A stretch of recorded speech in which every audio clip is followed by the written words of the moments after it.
এই ভিডিওতে ABTA test paper 2026 অর্থাৎ 2026-এ ইংলিশের সেকেন্ড যে সেট রয়েছে সেই সেটের সম্পূর্ণ অ্যান্সার অর্থাৎ 90 মার্কেরই টোটাল অ্যান্সার কিন্তু আমরা এই ভিডিওতে অ্যানালাইসিস করব।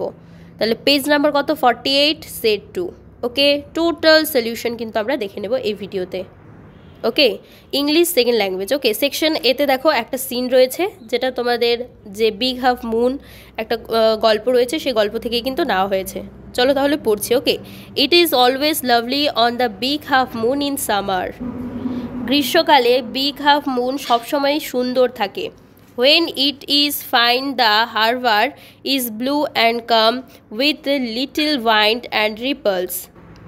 যখন আবহাওয়া ভালো থাকে তখন বন্দরটি নীল এবং শান্ত থাকে, বাতাস এবং ঢেউ কিন্তু কম থাকে। Every summer we had some hobby, মানে প্রতি গ্রীষ্মে আমাদের কিছু শখ ছিল। The last summer before Dick and Mimi came we were crazy about kites. কি বলেছে যে ডিক আর মিমি আসার আগে অর্থাৎ গত গ্রীষ্মে আমরা ঘুড়ির প্রতি পাগল ছিলাম। A boy on the mainland showed Claude how to make them. অর্থাৎ কী হবে এক্ষেত্রে, যে মূল ভূখণ্ডের একটা ছেলে ক্লডকে ঘুড়ি তৈরি করতে শিখিয়েছিলেন। Back on the island we made plenty of kites. অর্থাৎ দ্বীপে ফিরে আমরা প্রচুর ঘুড়ি তৈরি করতাম। Claude would go around to the other side of the island and we would play ship ricket maynards signaling to each other with kites. কি বলেছে যে ক্লড দ্বীপের অন্য প্রান্তে ঘুরে বেড়াতো এবং আমরা জাহাজডুবি নাবিকদের সাথে ঘুড়ি নিয়ে একে অপরকে সংকেত দিতাম। We had a kite that was big and covered with lovely red paper. আমাদের একটা ঘুড়ি ছিল যা বড় ছিল এবং সুন্দর লাল কাগজ দিয়ে কিন্তু ঢাকা ছিল। We pasted gold tinsel stars all over it and had written our names full on it. অর্থাৎ ক্লড লিড, তারপর flipper lead, big half moon light house. আমাদের একটি ঘুড়ি ছিল যা ছিল বড়, এটা তো বললাম, আর আমরা তার ওপর সোনার টিনসেল তার আটকে দিয়েছিলাম এবং তাতে আমাদের নাম পুরো লিখেছিলাম, অর্থাৎ ক্লড লিড, তারপর flipper lead, big half moon, বাতিঘর। এরপরে one day there was a grand wind for kite flying. কি বলেছে যে একদিন ঘুড়ি ওড়ানোর জন্য প্রচণ্ড বাতাস ছিল। I am not sure how it happened, but as I was bringing the kite from the house, I tripped and fell over the rocks. কি বলেছে একদিন আমি নিশ্চিত নই যে কিভাবে এটি ঘটেছিল, কিন্তু যখন আমি বাড়ি থেকে ঘুড়িটি আনছিলাম তখন আমি হোঁচট খেয়ে পাথরের উপর পড়ে গেলাম। ঠিক আছে, মানে হোঁচট খেয়ে ক্লড পড়ে গিয়েছিল। ঠিক আছে, my elbow went clear through the kite making a big hole. কি বলেছে যে ঘুড়ির ভেতর দিয়ে আমার কুনোই বেরিয়ে গেল এবং একটা বড় গর্ত হয়ে গেল, তাই তো। এরপরে we had to hurry to fix the kite if we wanted to send it up before the wind fail. কি বলেছে যে বাতাস আসার আগেই ঘুড়িটা উপরে পাঠাতে হলো আর আমাদের তাড়াহুড়ো করে ঠিক করতে হতো। We took the first thing that came handy, an old letter lining on the bookcase in the sitting room. কি বলেছে যে আমরা কাগজ আনতে বাতিঘরে ছুটে গেলাম আর আমরা জানতাম যে আর কিন্তু লাল কাগজ নেই, আর বসার ঘরের বইয়ের আলমারিতে পড়ে থাকা একটা পুরনো চিঠি আমরা প্রথমেই কিন্তু হাতে পেলাম এবং চিঠিটা দিয়ে ঘুড়িটা জোড়া লাগালাম। We perched the kite up with the letter a sheet on each side and dried it by the fire. We started out and up when the kite like a bird. কি বলেছে জোড়া লাগালাম এবং প্রতিটা পাশে একটা করে চাদর লাগিয়ে আগুনে কিন্তু শুকিয়ে নিলাম এবং আমরা শুরু করলাম আর পাখির মতো ঘুড়িটা কিন্তু ওপরে উঠলো। ওকে, এরপরে চলো আমরা কোয়েশ্চেনগুলো দেখে নিই। Write the correct alternative to complete the following sentence. ঠিক আছে, 5টা এমসিকিউ রয়েছে, 5 mark. Who thought Claude how to make kites. কে শিখিয়েছিল? A boy on the mainland. ঠিক আছে, দেখো আমরা একটু আগে কিন্তু পড়লাম যে মূল ভূখণ্ডের একটা ছেলে কিন্তু ক্লডকে কাইট অর্থাৎ ঘুড়ি বানাতে কিন্তু শিখিয়েছিল, তাই তো। তাহলে এ বয় অন দ্য মেইনল্যান্ডই হবে এটা সঠিক অ্যান্সার। ঠিক আছে, what was the kite made of originally. তাহলে এটা কি হবে? Lovely red paper with gold tinsel start, এখনই পড়লাম, তাহলে এটা হচ্ছে সি নাম্বার অপশনটা রাইট। এরপরে 3 নম্বর প্রশ্নটা কি বলেছে যে how did the narrator damage the kite, কী করে ড্যামেজ করেছিল? By tripping and falling over the rocks, পাথরের উপরে পড়ে গিয়েছিল, তাই তো? তাহলে বি নাম্বার অপশনটা কিন্তু রাইট হচ্ছে। তারপরে আচ্ছা মুছে দিই, দেখো তারপরে বলেছে যে what did the children use to repair the kite, কি ইউজ করেছিল? And old letter from the bookcase, তাই তো? পুরানো একটা চিঠি মানে ব্যবহার করেছিল, তাহলে এই ক্ষেত্রে সঠিক অ্যান্সার কিন্তু সি নাম্বারটা right, and old letter from the বুকেস।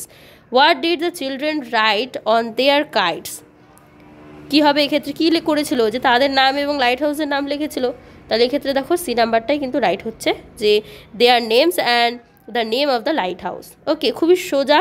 ওকে, তো ভালো করে দেখে নাও। এরপরে complete the following sentence with information from the টেক্সটের থেকে ইনফরমেশন কালেক্ট করে কিন্তু আমাদের এই যে কী বলে এটাকে ফিলিং দ্য ব্ল্যাঙ্কস আছে সেটা পূরণ করতে হবে। ফার্স্ট বলেছে যে every summer on Big half Moon Island the children had a hobby and the last summer before Dick and Mimi came they were crazy about, কিসের জন্য ক্রেজি ছিল? কাইটসের জন্য। খুবই সোজা। They hurried to fix the kite because, কিসের জন্য ওরা তাড়াহুড়ো করছিল? কিসের জন্য? They wanted to send it up before the wind fell, অর্থাৎ বাতাস কমে যাওয়ার আগে কিন্তু তারা ঘুড়িটাকে উড়াতে চেয়েছিল, তাই তো? সেই জন্য তারা তাড়াহুড়ো করছিল। After the kite was torn the children could not find any more red paper so they search the bookcase and found, কি ফাউন্ড করেছিল অর্থাৎ কী দেখেছিল তারা? And old letter lining on the bookcase in the sitting room. দেখবে তোমরা প্যাসেজে পেয়ে যাবে, জাস্ট আমরা একটু আগে পড়লাম। ওকে, এবারে দেখো ট্রু আর ফলস, আর আমাদের সাপোর্টিং স্টেটমেন্টও দিতে হবে। বলেছে যে Claude brought the kite with him from the mainland. দেখো এটা কি ট্রু হবে? না, এটা ফলস হবে। কেন? কারণ a boy on the mainland showed Claude how to make them, আর back on the island we made plenty of kites, তাই তো? এটা তো জানলাম, তাহলে এটা ফলস হবে কিন্তু। Okay, the children flow the kite after repairing it with the old letter, এটা অবশ্যই ট্রু হবে। উই পাচড, অবশ্যই তোমাদের কিন্তু প্যাসেজে যেটা দেওয়া থাকবে অর্থাৎ সিন অংশটাতে, ওটাই কিন্তু তোমাদের সাপোর্টিং স্টেটমেন্টে লিখতে হবে। সত্য হলেও লিখতে হবে, মিথ্যা হলেও লিখতে হবে। তাহলে দেখবে তুমি প্যাসেজেটা পেয়ে যাবে যে we patched and kite up with the letter a sheet on each side and write it by the fire we started out and up went the kite like a bird. ওকে, তাহলে আমাদের কিন্তু সিন যেটা গল্পটা ছিল complete হয়ে গেল। এরপরে read the excerpt and answer the following question, অর্থাৎ দেখো একটা পোয়েম রয়েছে, to grass or leaf or fruit or wall, অর্থাৎ ঘাস, পাতা, ফল, দেওয়ালের সাথে। The snail sticks close nor fears to fall, শামুকটি কাছে থাকে, পড়ে যাওয়ার ভয় পায় না। As if he grow there house and all together, অর্থাৎ যেন সে এখানেই বেড়ে ওঠে, ঘর এবং সব কিছুই একসাথে। তারপরে within that house secure he hides, মানে সে সেই বাড়ির মধ্যেই কিন্তু নিরাপদে লুকিয়ে থাকে। When danger imminent betides of storm or other harm besides of weather, কী বলেছে? যখন বিপদ আসন্ন হয়, ঝড় অথবা আবহাওয়া ছাড়াও অন্য কোনো ক্ষতি আসে, তখন তার শিংগুলিকে সামান্যতম স্পর্শ দাও। Give but his horns a slightest touch his self collecting powers is such he shrinks into his house with much displeasure, অর্থাৎ তার শিংগুলিকে সামান্যতম স্পর্শ দাও আর তার আত্মসংগ্রহকারী শক্তি এমন যে সে প্রচুর অসন্তোষের সাথে তার ঘরে প্রবেশ করে। ঠিক আছে, এটা হচ্ছে তোমাদের যে স্নেইল, অর্থাৎ কচ্ছপের যে একটা, কচ্ছপ কেন বলি, স্নেইল বলতে শামুকের যে একটা পোয়েম রয়েছে, কবিতা রয়েছে, সেই কবিতারই কিন্তু একটা অংশ। ঠিক আছে, write the correct alternative to complete the following sentence. দেখো 4টা প্রশ্ন রয়েছে, 1 মার্কের 4 number. What does the snail stick close two, দেখো এটা এখনই বললাম, গ্রাস অ্যান্ড লিফ হবে, অর্থাৎ ঘাস আর পাতা। আর ফ্রুট আর ফল, তাহলে ক্ষেত্রে সি নাম্বার অপশানটা একদমই রাইট হচ্ছে, কোনো কনফিউশন নেই। এরপরে নেক্সট কি বলেছে যে what cause the snail to retreat into its shell, কিসের জন্য? রেনের জন্য। টাচ অন ইটস হর্নস, না হচ্ছে হাঙ্গার, না হচ্ছে লাউড নয়েজ। বলো তো কী হবে এটা অ্যান্সার? খুবই সোজা, touch and its horns, B number অপশানটা right. The snail has no fear of, কিসের জন্য তার কোনো ভয় ছিল না? কারণ ফলিংয়ের জন্য, তাই তো? তাহলে এক্ষেত্রে সঠিক অ্যান্সার ডি নাম্বারটা right. In the above extract house refers to the কিসের জন্য? Shell of a snail. তাহলে এক্ষেত্রে সি নাম্বারটা কিন্তু right, shell of a snail. তাহলে দেখলে টোটাল কিন্তু এমসিকিউ আমাদের কমপ্লিট। এরপরে অ্যান্সার দ্য ফলোইং কোশ্চেন্স, অর্থাৎ 2 দেখো, এটা কিন্তু 2 মার্কের, তো একটু বড়ই হবে অ্যান্সার, ঠিক আছে? দেখো এটার অ্যান্সারটা কী হবে? What does the poet suggest about the snails attachment to its home. তো এই ক্ষেত্রে অ্যান্সারটা দেখো, the poet suggest that the snails attachment to its home is so close and permanent that it is as if the cell grow there together with the snail. The snail serves as a secure and portable refuge where the snail can immediately hide from danger like storms or other bad weather. Okay, 2 নাম্বারটা বলছে explain the meaning of the line. কি বলেছে? his self collecting powers is such his shrinking into his house with much displeasure. অর্থাৎ এই ক্ষেত্রে এই যে মিনিংটা কিন্তু আমাদের বলতে হবে। তো অ্যান্সারটা দেখো, this line means that the snails has a strong. তাহলে এক্ষেত্রে কী বোঝাতে যাচ্ছে কবি? যে স্নেল হচ্ছে বা শামুকটা হচ্ছে অনেক স্ট্রং, অনেক শক্তিশালী, instinctive power to quickly withdraw its entire body back inside its cell when it sees a threat such as the slightest touch on its horns. The fares with much displeasure personifies the snail, suggesting that this act of having to return is unwelcome, annoying or irritating to the snail, even thought it is a necessary self preservation measure. ওকে, তাহলে দেখো এই দুটো answer, তো এই দুটো কিন্তু লিখে নেবে তোমরা। ওকে, আমাদের সিন যেটা কিন্তু দুটোই কমপ্লিট হয়ে গেল। এরপরে দেখো আনসিন কি বলেছে? The ongoing conflict between Israel and Hamas has once again escalated with both sides enduring significant losses. মানে ইসরায়েল আর হচ্ছে হামাসের মধ্যে চলমান সংঘাত আরও তীব্র আকার কিন্তু ধারণ করেছে, আর উভয় পক্ষেরই উল্লেখযোগ্য ক্ষতি হয়েছে। This latest round of violence began in early 2025 after a series of skirmishes and attacks from both parties. অর্থাৎ কি বলেছে? যে উভয় পক্ষের ধারাবাহিক সংঘর্ষ এবং আক্রমণের পর 2025 সালের গোড়ার দিকে এই সহিংসতার ঘটনা কিন্তু শুরু হয়েছিল। Hamas, the militant group that controls the Gaza Strip, launched rocket attacks targeting several Israeli cities including Tel Aviv and Jerusalem. অর্থাৎ কী বলেছে? গাজা উপত্যকা নিয়ন্ত্রণকারী জঙ্গি যেটা হচ্ছে গোষ্ঠী হামাস, তেল আবিব এবং জেরুজালেম সহ বেশ কয়েকটি ইসরায়েলি শহর লক্ষ্য করে রকেট হামলা শুরু করে। ঠিক আছে, in response Israel conducted airstrikes on Gaza targeting Hamas infrastructures and military sites. কি বলেছে? যে এর প্রতিক্রিয়ায় ইসরায়েল গাজার বিমান হামলা চালিয়ে হামাসের অবকাঠামো এবং সামরিক স্থাপক কিন্তু লক্ষ্য করেন। Okay, the fighting has result in hundreds of casualties, most of them from Gaza, where civilian areas have been heavily impacted. কি বলেছে? যে অবকাঠামো এবং সামরিক স্থাপনা লক্ষ্য করে এই লড়াইয়ের ফলে শত শত লোক হতাহত হয়েছে, আর যার বেশিরভাগই গাজা থেকে, আর যেখানে বেসামরিক এলাকাগুলি ব্যাপকভাবে প্রভাবিত হয়েছে। The root of the conflict lies in long-standing political and territorial disparities.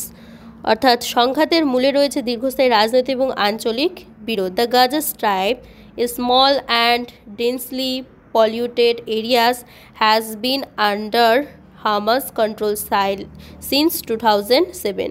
Gaza উপত্যকা একটা ছোট্ট এবং ঘনবসতিপূর্ণ এলাকা 2007 সাল থেকে হামাসের নিয়ন্ত্রণে কিন্তু রয়েছে।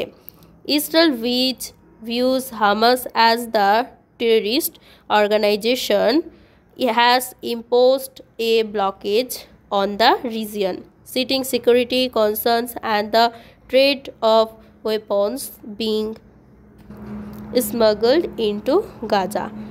অর্থাৎ হামাসকে সন্ত্রাসী সংগঠন হিসেবে দেখে ইসরায়েল নিরাপত্তা উদ্বেগ এবং গাজায় অস্ত্র পাচারের হুমকির কথা উল্লেখ করে আর এই অঞ্চলের অবরোধ আরোপ করেছে বছরের পর বছর ধরে। মাঝে মাঝে সংঘর্ষে অসংখ্য হতাহত এবং ব্যাপক ধ্বংসযজ্ঞ কিন্তু ঘটেছে।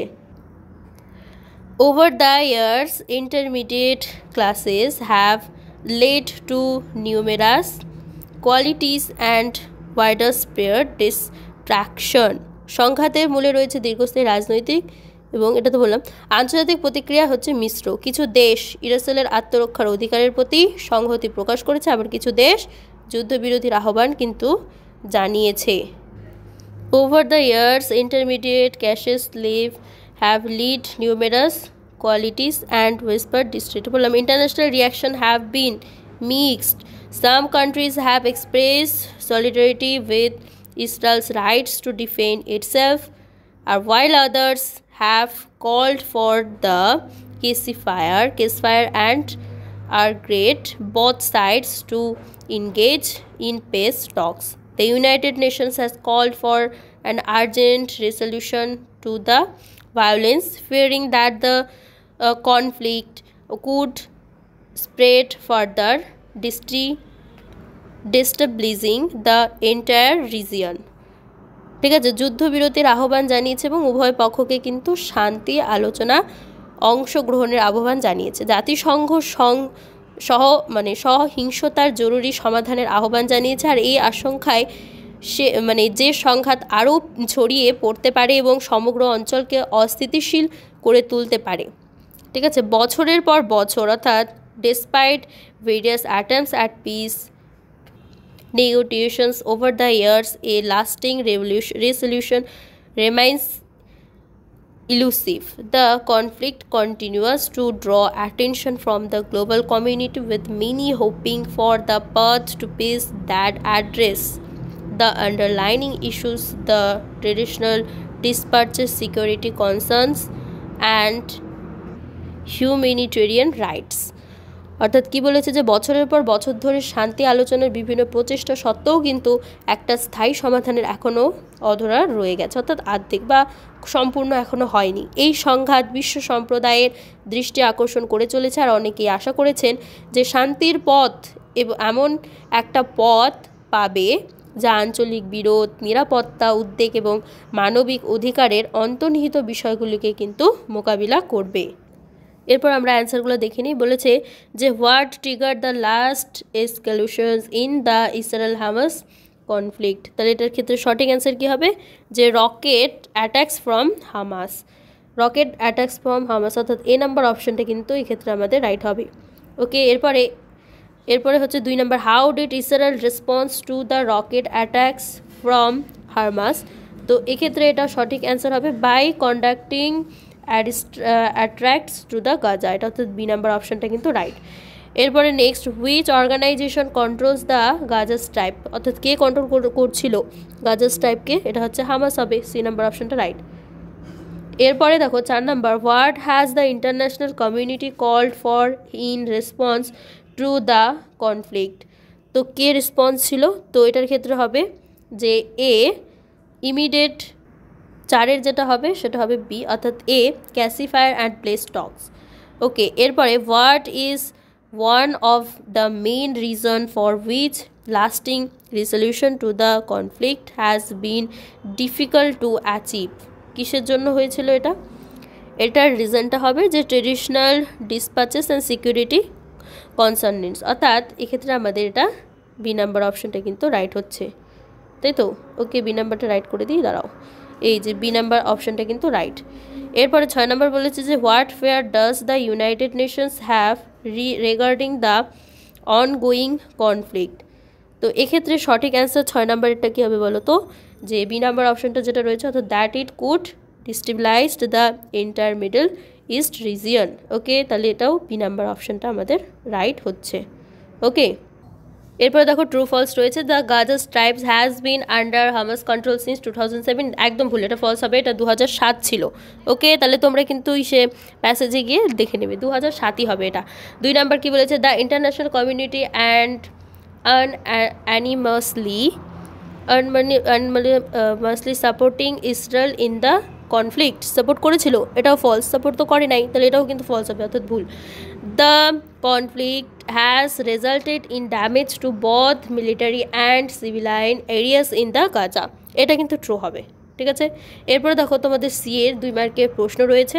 ওকে, ফার্স্ট প্রশ্ন তো দেখো, why is Gaza's type signification in the Israel Hamas conflict, দেখো অ্যান্সারটা আমি করে দিয়েছি, তো অবশ্যই স্ক্রিনশট নিয়ে নাও। ওকে, এরপরে 2 নাম্বারটা যে what are the major humanitarian concerns arising from the ongoing conflict between Israel and Hamas, দেখো অ্যান্সারটা আমি করে দিয়েছি। ওকে, স্ক্রিনশট নিয়ে নাও। এরপরে দেখো, what is the main challenge in achieving A lasting pace between Israel and Hamas, দেখো এই অ্যান্সারটাও কিন্তু আমি দিয়ে দিয়েছি। ওকে, এরপরে in what way could the conflict between Israel and Hamas affect the border Middle East region, দেখো অ্যান্সারটা এটা। ওকে, তো প্রত্যেকটা 4টা অ্যান্সারই দিয়ে দিলাম, তো অবশ্যই স্ক্রিনশট করে পড়ে নেবে। ওকে, এরপরে দেখো গ্রামার অ্যান্ড ভোকাবুলারি, ঠিক আছে। Write the correct alternative to fill in the blanks, কী বলেছে, by the time the train, এক্ষেত্রে কী হবে, অ্যারাইভড হবে, ঠিক আছে। অ্যারাইভড উই কী হবে, হ্যাড প্যাকেট, তাই তো, had packet, HAD had packet our bags and had waited at the platform, had waited হবে, এই যে পরেরটা।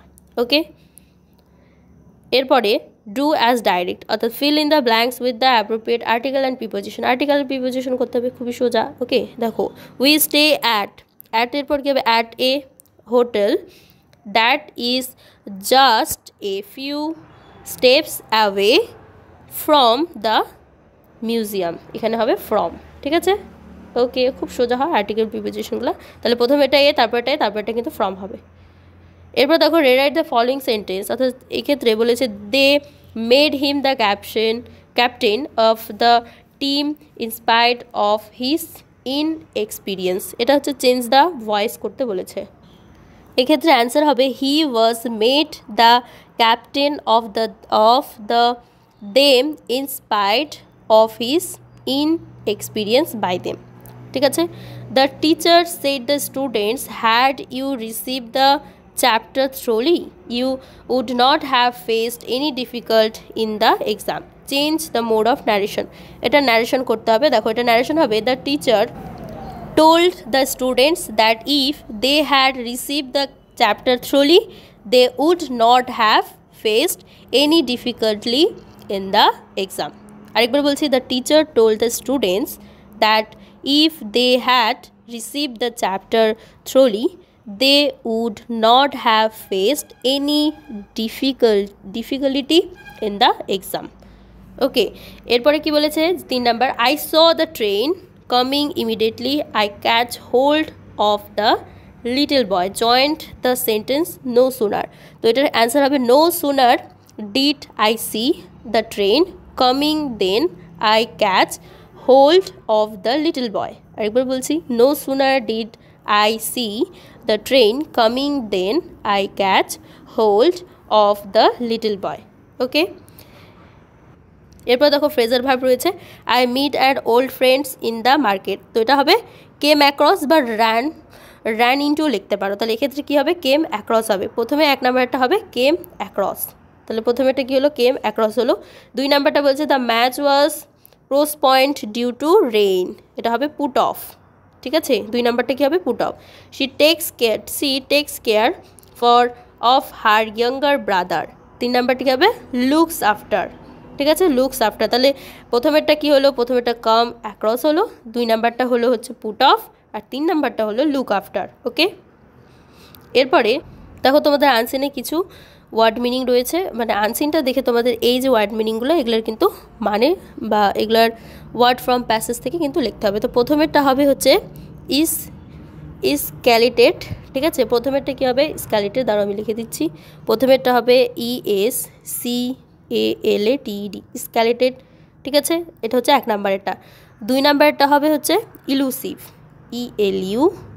SIV, ইলুসিভ। 3 নাম্বারটা হবে, দাঁড়াও লিখে দিচ্ছি, 3 নাম্বারটা হবে টেরিটোরিয়াল। আর 4 নাম্বার যেটা মেনই সেটা হবে নিউমেরাস। কী হবে? নিউমেরাস। ওকে, তো এই ওয়ার্ড মিনিংগুলো অবশ্যই তোমাদের জানতে হবে। তাহলে এটা হলো নিউমেরাস হলো। ওকে, এরপর আমরা দেখো সেকশন সি অর্থাৎ রাইটিং স্কিলে চলে যাব। কি বলেছে যে suppose you are the student editor of your school magazine, write a notice. তো প্রথমে তার নোটিস দিয়েছে, তারপরটা দেখো একটা বায়োগ্রাফি স্যার অরবিন্দুর, ঠিক আছে, বায়োগ্রাফি দিয়েছে। তারপরটা একটা লেটার, নোটিশ ফর ডোনেশন, ঠিক আছে। দেখো নোটিশটা আমি লিখে দিয়েছি, তো অবশ্যই তোমরা ভালো করে পড়ে নেবে। ওকে, এরপরে বায়োগ্রাফি অফ স্যার অরবিন্দ, দেখো স্যার অরবিন্দর বায়োগ্রাফি, এটাও আমি লিখে দিয়েছি, অবশ্যই তোমরা এটা কিন্তু লিখে নেবে। Okay, letter for to a friend, অর্থাৎ ফ্রেন্ডের মানে লাস্টের যে 9 নম্বরের লেটারটা ছিল সেই লেটারটাও দেখো। ওকে, দেখলে? ওকে, দেখো লেটারটা, আচ্ছা দেখলে? তাহলে ABTA ইংলিশের অর্থাৎ 2026-এর টোটাল সেট কিন্তু আমরা সম্পূর্ণ উত্তর সহ আলোচনা করলাম। ওকে, তো চ্যানেলে নতুন হলে অবশ্যই সাবস্ক্রাইব করে দিও, আর এই ভিডিওগুলি তোমার ফ্রেন্ডদের মধ্যে কিন্তু প্রচুর পরিমাণে শেয়ার করে দিও। আর হ্যাঁ, সাপোর্ট করো, সাবস্ক্রাইব করো। খুব ভালো থেকো।